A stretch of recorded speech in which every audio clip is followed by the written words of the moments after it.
uma boa mateada a todos os que tomam mate e a todos os que não tomam mate também, que fiquem olhando os que tomam serem felizes. Deixa eu dizer uma coisa para vocês aqui, antes eu vou servir um mate. Quando eu faço minhas brincadeiras com chimarrão, com mate, eu quero dizer o seguinte, o chimarrão, o mate, ele é um costume que eu trago desde a infância, mais tenra infância, né? E para quem conhece a história do chimarrão, sabe que o chimarrão é um gesto de fraternidade, é um gesto de amabilidade. Depois da pandemia, depois dessa maldita doença que assolou o mundo, criou-se o hábito, ou melhor, perdeu-se o hábito de dividir a cuia, né, entre todos. O uruguaio e o argentino, cada um tem a sua cuia, essa já é tradição lá. Mas o gaúcho, o rio-grandense, o paranaense, o pessoal não. E com essa maldição que se alastrou pelo mundo, desculpa,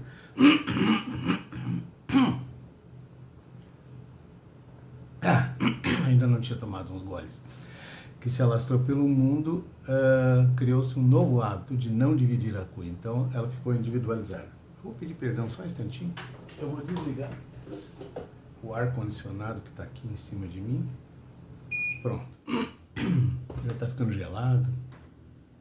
Voltando, então, quando eu digo que eu tomo chimarrão desde a tenra infância, mais de 60 anos, tenho 67, eu não estou com isso fazendo uma apologia ao chimarrão, ok? Isso é uma coisa muito individual, porque eu sei que existem pessoas, principalmente no meio religioso, que têm um certo cuidado, uma certa apreensão com o chimarrão, com a erva mate, acreditam que ele vicia, ele não vicia.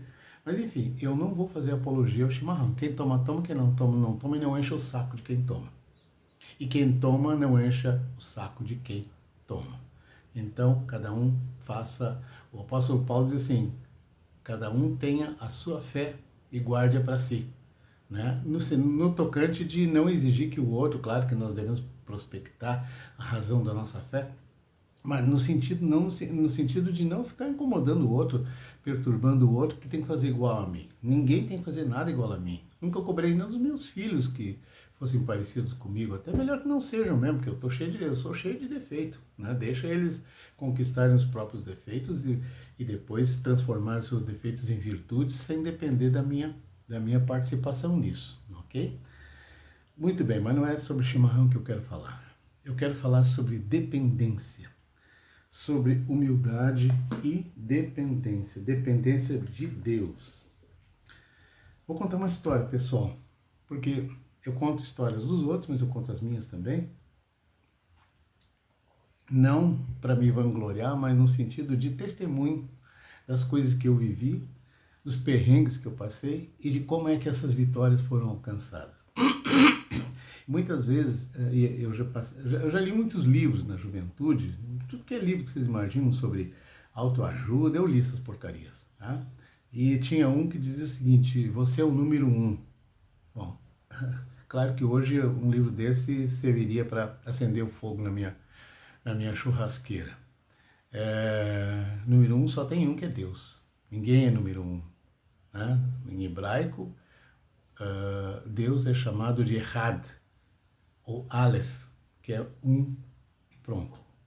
Então, você não é o número 1, eu não sou o número 1. Eu não sou número nenhum, na verdade.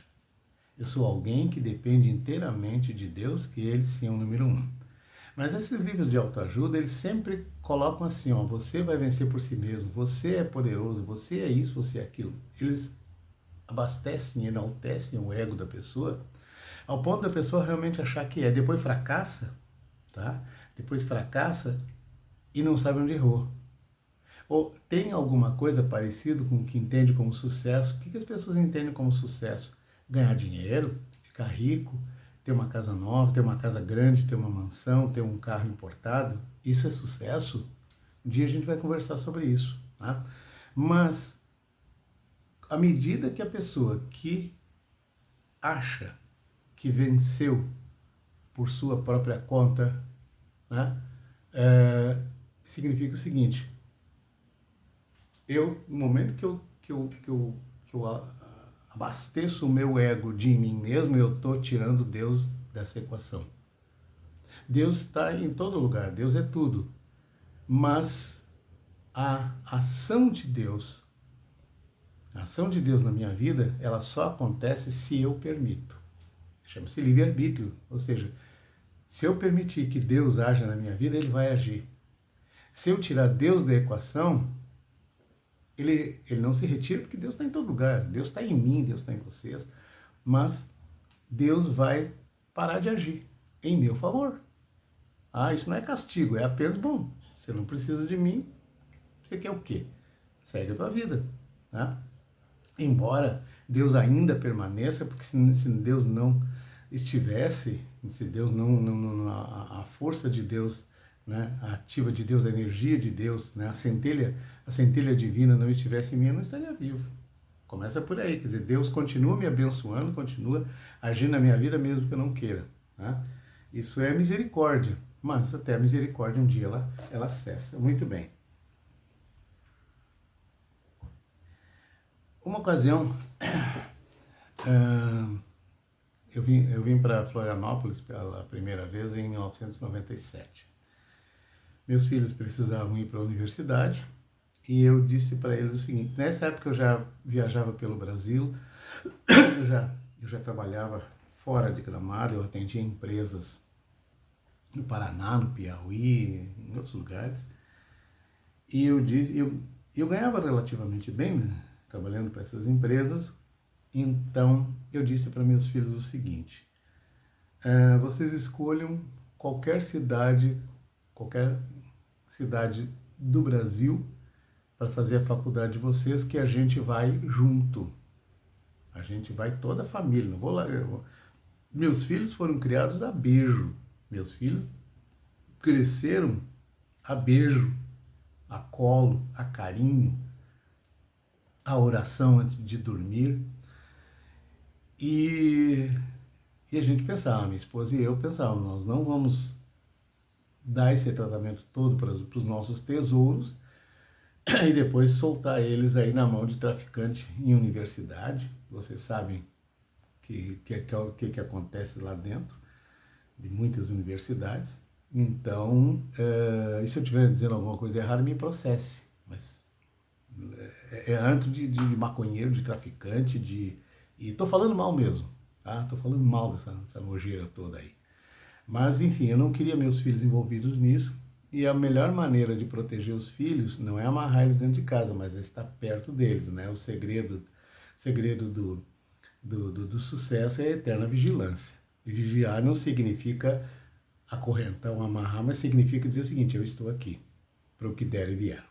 Então a gente decidiu, vamos junto com eles. Então eu disse: só não escolham São Paulo, Porto Alegre ou Curitiba. Por que Porto Alegre? Eu conhecia muito bem Porto Alegre, mas eu nunca me vi morando em Porto Alegre. Eu ia muito a Porto Alegre, conhecia bem Porto Alegre, ia toda semana em Porto Alegre, tinha amigos, eu ia fazer a barba em Porto Alegre, eu ia cortar o cabelo em Porto Alegre, eu ia ao cinema em Porto Alegre.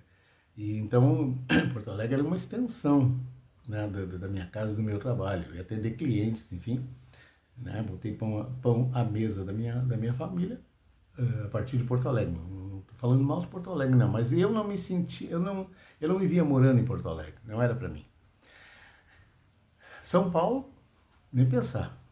São Paulo, por ser São Paulo. Sim, Rio de Janeiro também não, então é outra excluída, né? E Curitiba, por que não Curitiba? Nossa, eu amo Curitiba. Há muitos anos que eu não vou a Curitiba, mas eu amava Curitiba, eu conhecia Curitiba, eu achava Curitiba uma cidade perfeita.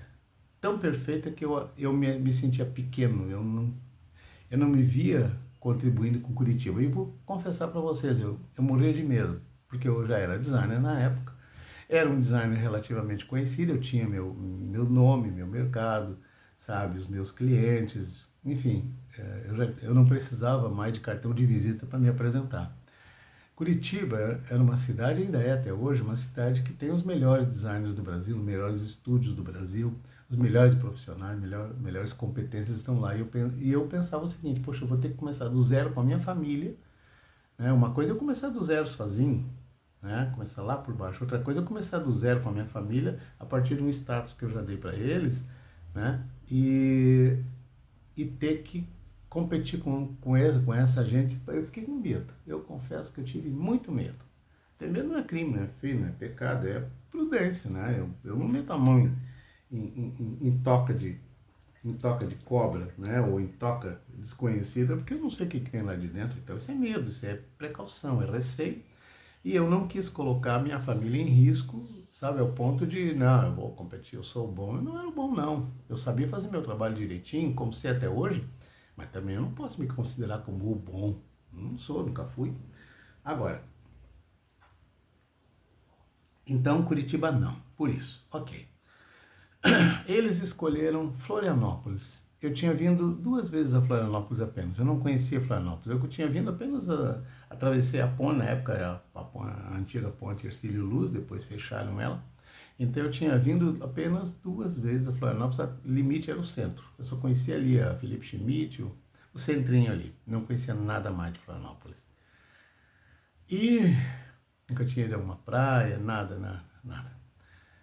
Eu disse, tá bom, mas pensei, Florianópolis é uma cidade linda, uma cidade turística e tal, deve ter campo de trabalho para mim, na época eu sou designer, sou decorador, sei trabalhar, deve ter campo de trabalho para mim. Tá bom. Aí, influenciado por um amigo, pastor Anísio Chagas, saudoso pastor Anísio, falei para ele, né, liguei para ele, só pastor Anísio, pessoal, a gurizada tá me motivando aqui, expliquei a situação, diz ele, de um vozeirão, né? Cardoso, venha para Florianópolis, você terá sucesso aqui. Que ele era muito entusiasmado, ele via coisa boa em tudo, né? Ele era daquele que, ó, pastor, tem uma piada que eu vou fazer agora, tá? Essa piada, na verdade, é dita de Santo Agostinho, né? Mas eu vou passar para o pastor Anísio, que um dia ia passando o Santo Agostinho o Agostinho, santo para os católicos, Agostinho para mim. Agostinho com os discípulos dele, né? E diziam que ele era um otimista inveterado, ou seja, ele via coisa boa em tudo, né? Aí viram um cachorro putrefato lá, né? Aí um aluno debochado perguntou para ele, então, mestre, o que o senhor vê de bom nesse cachorro morto aí? Diz ele, olha que belos dentes ele tinha, né? Então o pastor Anísio era desse, ele via coisa boa em tudo, ele era um otimista, ele ia à frente, e realmente ele era um desbravador, ele fez muitas coisas aí pela organização adventista, sacanearam ele muito também, tá? Sacanearam ele muito, mas essa história eu não vou contar, mas sacanearam ele muito, ele se queixava. E aí ele venha para Florianópolis, porque aqui nós vamos abrir portas para você, tá? Eu vim, peguei minha família, juntei um dinheirinho lá e passei a chave da minha casa, eu já tinha uma casa, passei a chave da minha casa, a gente tinha um bebê, recém-nascidinho, tinha 1 aninho, coisa assim. Viemos para cá, alugamos, eu pensei o seguinte, nossa, uma ilha, eu quero morar no mais parecido com ilha possível, eu quero morar fora do centro, longe do centro. Fui morar nos Ingleses, que fica 30 quilômetros daqui, ao norte da ilha. E realmente o lugar é lindo, é maravilhoso, né? Alugamos um apartamento, pagando adiantado mês a mês. Nas praias aqui é bastante comum você alugar um apartamento, uma casa, sem fiador. Então você paga adiantado um mês e vai sempre pagando adiantado e tal. Aí a gente trouxe uma reserva aí para uns 6, 7 meses por aí, né? E pensei, nossa, 2 toques, eu levo meus trabalhos, eu achava meus trabalhos o máximo, nossa, eles vão ficar impressionados, eu vou arrumar trabalho para mim. E assim aconteceu. Achamos um apartamento lá no norte da ilha, alugamos um bom apartamento e eu pegava o meu autinho, o meu carrinho, tinha uma época um Escort a álcool, novinho. E todos os dias eu vinha para o centro, 30 quilômetros para vir, 30 para voltar, gastando álcool, gastando combustível, né? Gastando com lanche. Todos os dias eu vinha, pegava minha pasta de meu portfólio, que era uma coisa assim, era um calhamaço de matéria. Hoje a gente é tudo na internet, mas na época tinha que, né, um recorte de revista, que as revistas que tinha saído trabalho meu, quem eu era, gente falando bem de mim, os trabalhos que eu tinha feito, clientes, papapá. Aí eu vinha pro centro, eu vinha ao centro e passava o dia, estacionava o carro num lugar que não tinha que pagar estacionamento. Uma vez, experiência nenhuma aqui, eu estacionava sempre no mesmo lugar no centro. Um dia eu vi o guincho chegando a 2 carros do meu, cheio de policiais, e eu cheguei no meu carro, um policial chegou em mim e, e já veio assim com a cara de bons amigos, né? Aí eu disse, policial, senhor, desculpe, eu estou vendo que estão fazendo uma blitz, alguma coisa, aconteceu alguma coisa. Diz ele, nós estamos guinchando todos os carros que estão estacionados errados, isso aqui é a área da polícia. Isso aqui é estacionamento da polícia, o senhor está estacionado numa área pública, numa área da polícia. Daí ele disse, seu guarda, pelo amor de Deus, eu contei a minha história rapidinho, 2 minutinhos, eu venho para o centro procurar trabalho, por favor, me deixa embora. Eu não posso perder meu carro, não teria nem dinheiro para resgatar ele. Está tudo em dia, a documentação está em dia, mas eu tenho o dinheirinho contadinho. E o Espírito de Deus trabalhou em mim, na minha humildade, e não tinha como ser diferente, e trabalhou no coração daquele policial, dizia ele assim, faz o seguinte, sai agora, e não estaciona mais aqui, o guincho já estava chegando no teu carro. Eu agradeci, peguei o carro e fui embora. E a partir dali, então, eu não tinha dinheiro para estacionar. Não é que não tinha dinheiro para estacionar. Não tinha estacionamento. Na época não tinha a Zona Azul, hoje tem. Não tinha estacionamento, o centro sempre foi todo tomado, né? Então, eu passei a estacionar longe, num lugar longe, mas assim, 1 quilômetro, quase 2 quilômetros de distância, e fazia a pé o caminho que eu tinha que fazer.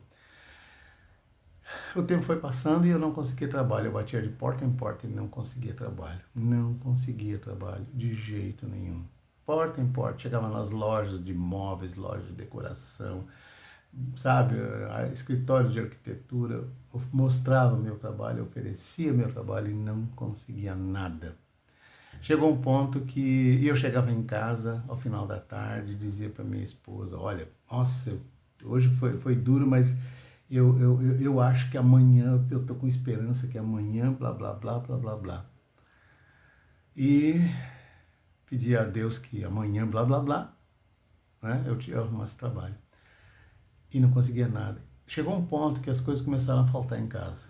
A geladeira foi reduzindo, o armário de comida foi reduzindo. O meu filho pequeno, Guilherme, ele estava crescendo, ele cresceu muito rápido, meus filhos são todos grandes, né? Aquele bebezinho já era um bebezão, já estava crescendo rápido. Eu me lembro que eu chorei escondido, eu não chorava na frente da minha família. Chegava eu a chorar, eu sabia que eles choravam também, mas no momento que eu fraquejasse, eles desmoronariam, eu não podia permitir isso. E a Bíblia diz assim, se te mostras fraco no dia da tua angústia, pequena é a tua força. E eu precisava de força. Então eu precisava demonstrar força, dizer o seguinte, não, as coisas vão melhorar e eu confio, eu tenho fé, eu tinha que vender fé para eles, eu tinha que vender esperança para eles. E aí, mas eu me lembro que esse dia eu saí para chorar, escondido.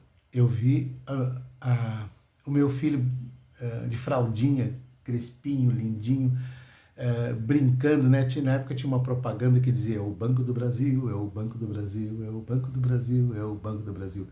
E ele gostava, porque ela era repetida, criança, né? Os bebês gostam de repetições. E ele dançava para um lado e para o outro, dizia, Panco Tupachil, é o Panco Tupachil, é o Panco Tupachil, é o Panco. E eu olhava para o sapatinho dele, a minha esposa cortou o sapatinho dele, transformou em sandalinha, porque o pezinho dele cresceu e a gente não tinha dinheiro para comprar um sapatinho novo. Então a situação estava ficando assim. Teve um dia, Aí teve um dia derradeiro.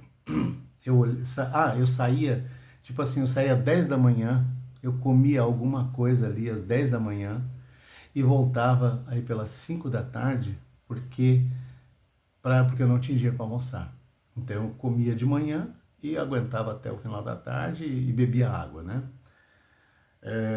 Às vezes quando a gente não faz, o jejum é muito importante, para a nossa saúde e para a nossa saúde espiritual.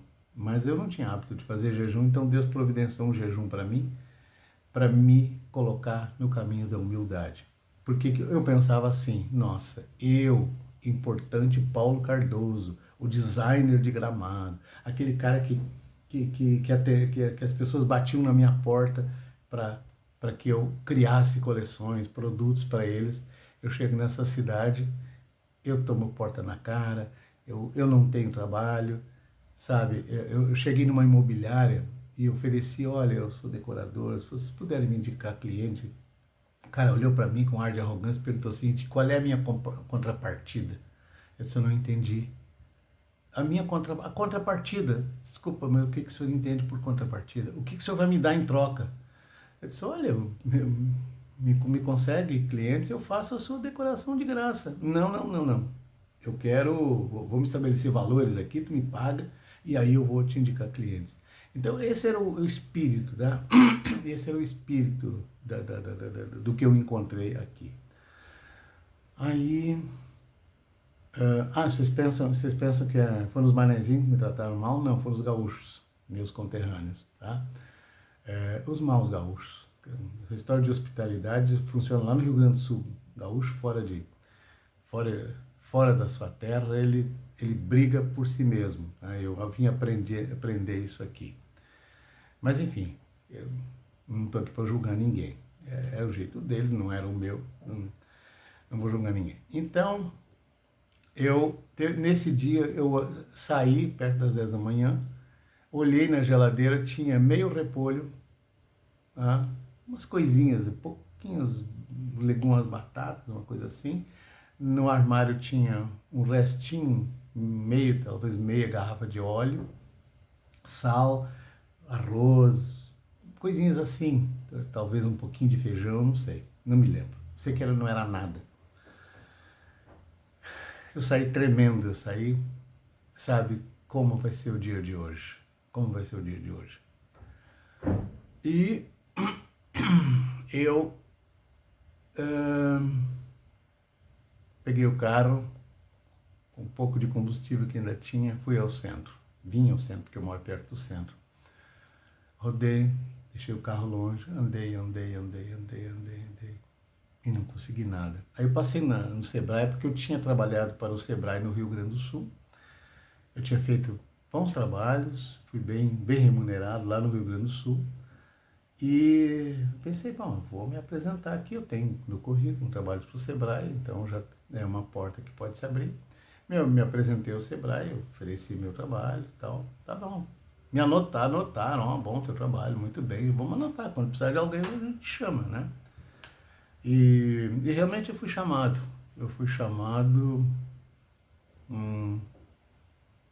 12 anos depois.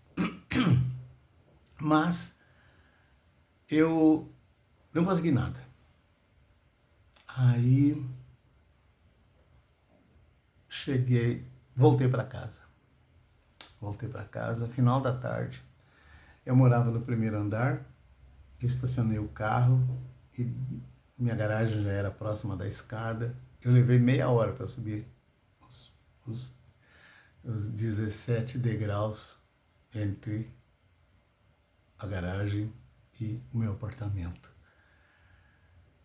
Eu chorei copiosamente dentro do carro, né? Enxuguei as lágrimas com a camisa. Criei coragem, quer dizer, coragem eu não tinha nenhuma, mas eu subi ao apartamento e pensei, como que eu vou contar para minha mulher, como que eu vou contar para os meus filhos, adolescentes, como que eu vou encarar o meu bebê, meu temporão, como que eu vou dizer para ela, vamos ter que vender nosso carro, vamos ter que vender qualquer dinheiro, porque se o carro valesse hoje 30 mil reais, eu teria que vender a 10 para poder comer, e era o fundo do poço. Quando eu abro a porta, ela veio ao meu encontro com o bebê no colo, o olhinho dela brilhando, ela sorrindo.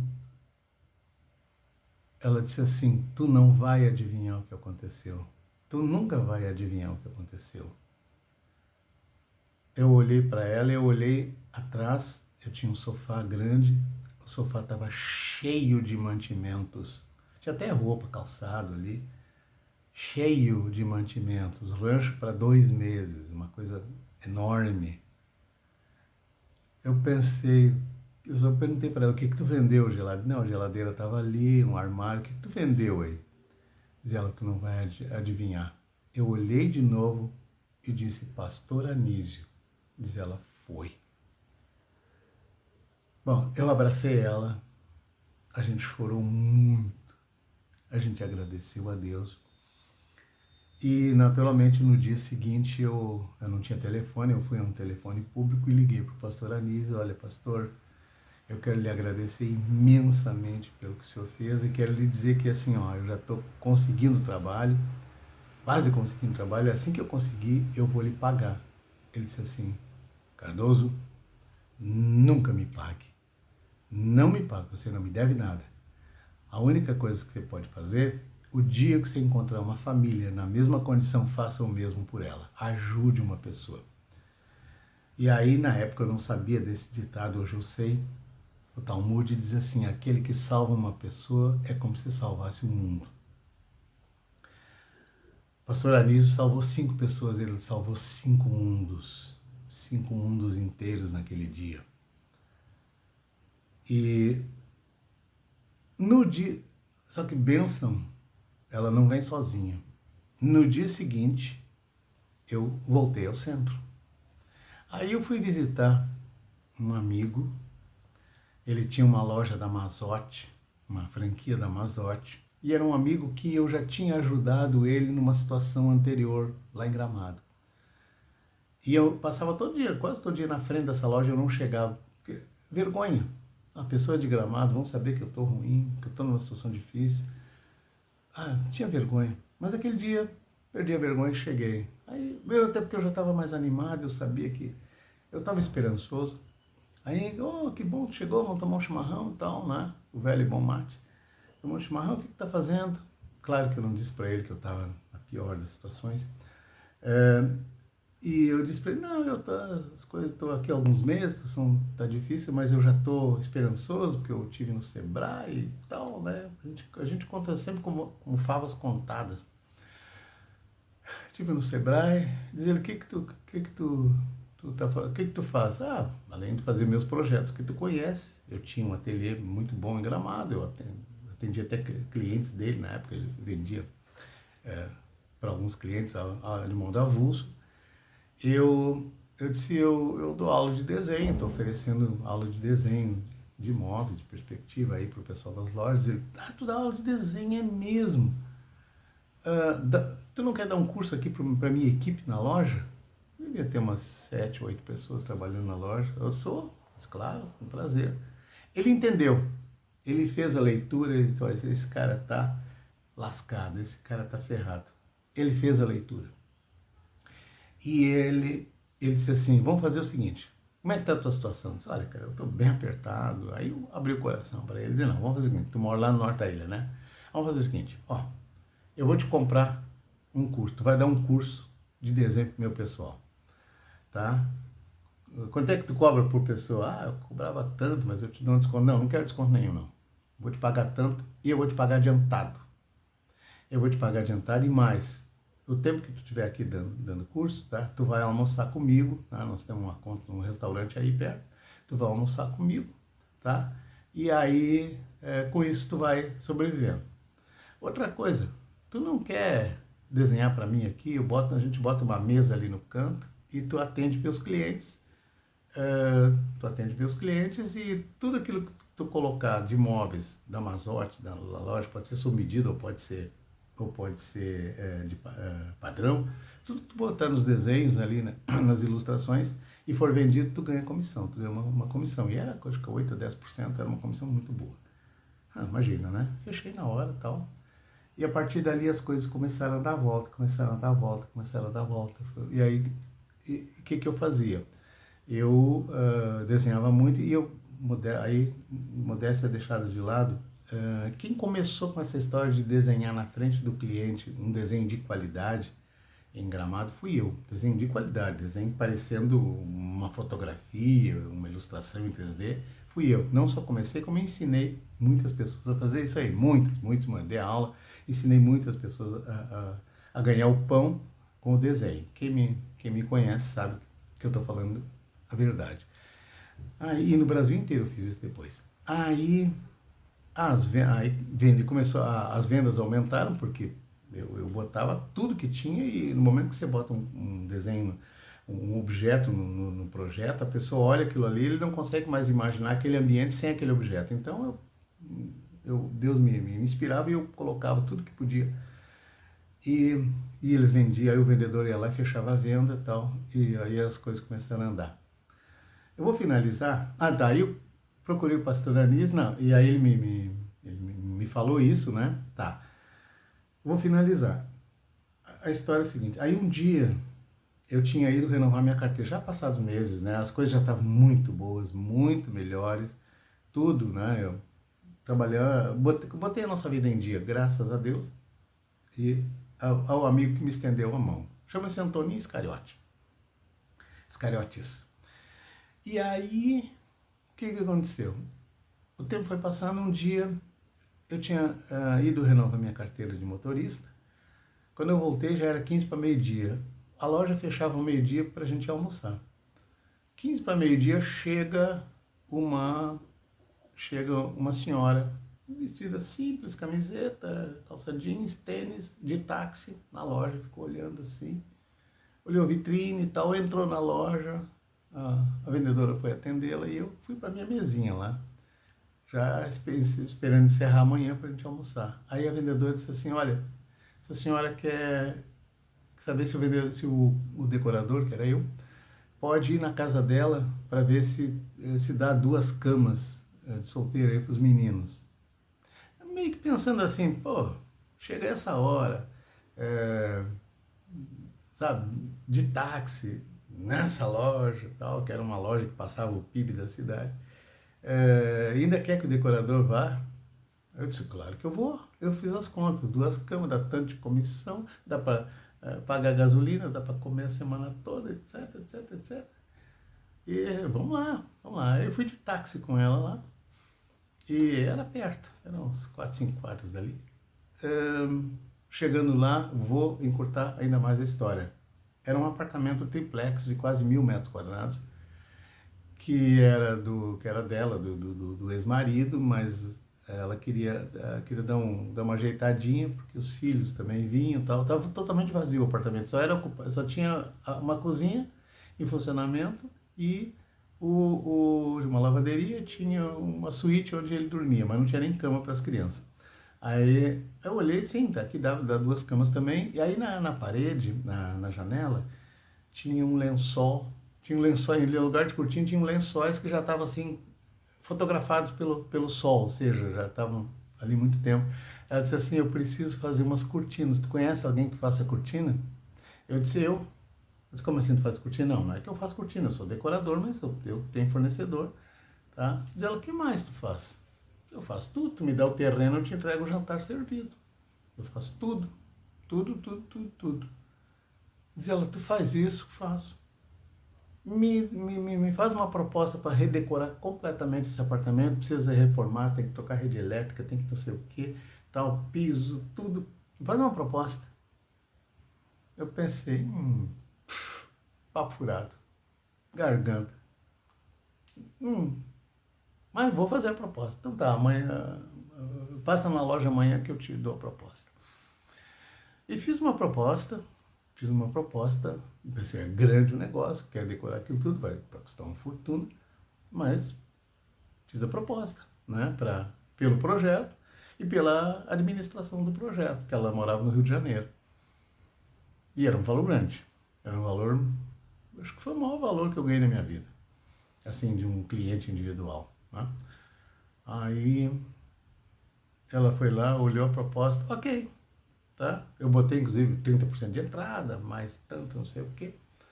Diz ela, eu tô indo pro, isso era uma terça-feira, eu tô voltando pro Rio. Quinta-feira o dinheiro tá na sua conta, me dá o número da sua conta aí, Banco do Brasil. Aí eu dei o número da conta. Quando foi na quinta-feira, o dinheiro tá. Mas era o dinheiro assim, ó. Deixa eu chutar um valor hoje, não me lembro quanto era, mas hoje é o equivalente a 100 mil reais, sabe? Já, que era a minha inicial do meu trabalho, né? Aí, bom, é sério o negócio. Aí o que eu fiz? Eu fui no Banco do Brasil e eu abri uma conta especial para movimentar aquele dinheiro ali para não misturar na minha, porque daí eu teria um controle completo. Muito bem, muito bem. Eu fiz o trabalho, tá? Toda a distância, ela nunca veio olhar, ele também apareceu uma vez por acaso. Eu fui descobrir, eles eram donos da Coca-Cola, tá? Algo assim. Então, terminei o trabalho, levou acho que uns 4 meses mais ou menos. Ela ficou surpresa, eles ficaram surpresos, porque terminei antes do prometido, fiz tudo. Aí um dia veio a Casa Cor, fui convidado para fazer Casa Cor, a Mazotti me apoiou, fizemos um ambiente de 80 metros quadrados, um loft, primeiro loft de Santa Catarina, e convidei essa cliente para vir. Ela veio me visitar na Casa Cor, daí disse, bom, vamos fazer um almoço lá no apartamento, né? E um churrasco, o Antoninho era muito bom churrasqueiro, disse, Antoninho, tu vai fazer um churrasco para nós, assar um churrasco. Aí fomos lá, daí só eu queria te prestar contas, né, dos trabalhos que foram feitos, as despesas todas, né? Eu levei uma caixa, mas era uma caixa dessa altura, cheia de nota, cheia de recibo, tudo que era comprovante, né? Cada coisinha. Aí ela disse assim, quanto é que eu ainda devo para você? Eu disse, não, tu não me deve nada, eu até tenho um valor a te restituir. Diz ela, não te devo nada. Eu disse, não, sobrou um pouquinho do dinheiro que me mandou, porque ela mandava, eu disse, ó, manda 200 mil, manda 300 mil, ela mandava. E tá aqui a prestação de contas, os extratos de banco, tá tudo aqui. Ela pegou a caixa e disse, então tá tudo certo. Botou a caixa de lado e disse assim, o que sobrou é seu. E fim de papo. Aí ele falou comigo, eu gostei tanto do seu trabalho que eu quero que você faça mais um projeto para mim. Aí me deu mais um projeto. Eu fiz o projeto, entreguei para ele, não fiz a execução, mas entreguei o projeto para ele e depois perdi o contato. Não fiquei incomodando, fiquei azucrinando. Então, por que eu contei essa história? Porque nessa história não existe mérito nenhum meu. Nenhum. Eu era um profissional, mas tinha outro profissional. Aliás, até quando eu fui olhar o apartamento, eu vi no andar de cima tinha uma salinha com umas mesas, umas cadeiras. Em cima da mesa tinha uma revista, aquela edição do ano de Casa Cor, aberta, a página aberta, um dos decoradores de Florianópolis. Eu fechei ligeirinha a revista e tal, né? E aí fui contratado. Então, não houve mérito nenhum meu. Nenhum. O que eu vi? Que leitura que eu fiz? Um anjo passou na minha vida. O anjo de Deus passou na nossa vida, na minha, da minha esposa, tá? Um anjo de Deus chamado Anísio Chagas. Porque a palavra anjo, ágelos em grego e malak em anjo, né, em hebraico, significa mensageiro. O mensageiro de Deus não é apenas aquele ser, espiritual com asas, roupa branca, sim, principalmente esse, mas qualquer pessoa pode ser um anjo. Aquele que leva a mensagem de Deus, que quer levar a mensagem de Deus, não é parar numa esquina e ficar pregando praça pública. Até pode ser, mas não é só isso. É aquele que leva o conforto, o ahavá, o amor ao próximo, que estende a mão ao necessitado, que sabe reconhecer a necessidade do outro sem que o outro fale, até porque As pessoas muitas vezes não expõem as suas fraquezas, não é nem por orgulho, é por vergonha. Então, o ser humano é naturalmente envergonhado, um pouco orgulhoso, um pouco envergonhado, um pouco arrogante, mas quando existe humildade, tá? E nesse aspecto eu não tinha outra opção a não ser humilde, a não ser humilde, né? Eu entendo que Deus abriu a sua mão de misericórdia e nos alcançou. E a cada instante da nossa vida, a cada instante da minha vida, eu sinto essa misericórdia de Deus me alcançando. É isso que eu quero dizer para vocês. A misericórdia de Deus não tem limite. Não tem limite. Né? O mandamento diz assim, porque eu amaldiçoo aquele que me aborrecem por 3 ou 4 gerações, mas eu abençoo por até 1000 gerações. 1000 gerações a humanidade ainda não passou até hoje. Esta é a maior dádiva de Deus, além da nossa vida, além da criação do universo que nos colocou aqui, nesse lugar. Que Deus possa agir na sua vida como agiu na minha, como age diariamente na minha. Que Deus possa reforçar a sua esperança. Você que está doente, você que está com um familiar doente, você que está passando necessidade, você que está passando tristeza no coração, lembra de uma coisa, Deus é fiel. Deus não nos abandona. Ele permite que certas coisas ruins nos aconteçam. Ele não cria o mal, mas Ele permite que algumas coisas desagradáveis nos aconteçam para que o nosso coração seja temperado e se abra para receber as bênçãos que Ele tem programado, que Ele tem projetado, que Ele tem desenhado, escrito e carimbado para a nossa vida, para nós. Que Deus abençoe todos vocês. Yevarechecha Adonai vishmerecha, Yair Adonai panav elecha vikunecha, Issa Adonai panav elecha, ve'asen lecha shalom. Que o Senhor te abençoe e te guarde, que o Senhor faça resplandecer o seu rosto sobre ti, que o Senhor sobre ti levante o seu rosto e te dê a paz. Shalom, um beijo em todo mundo.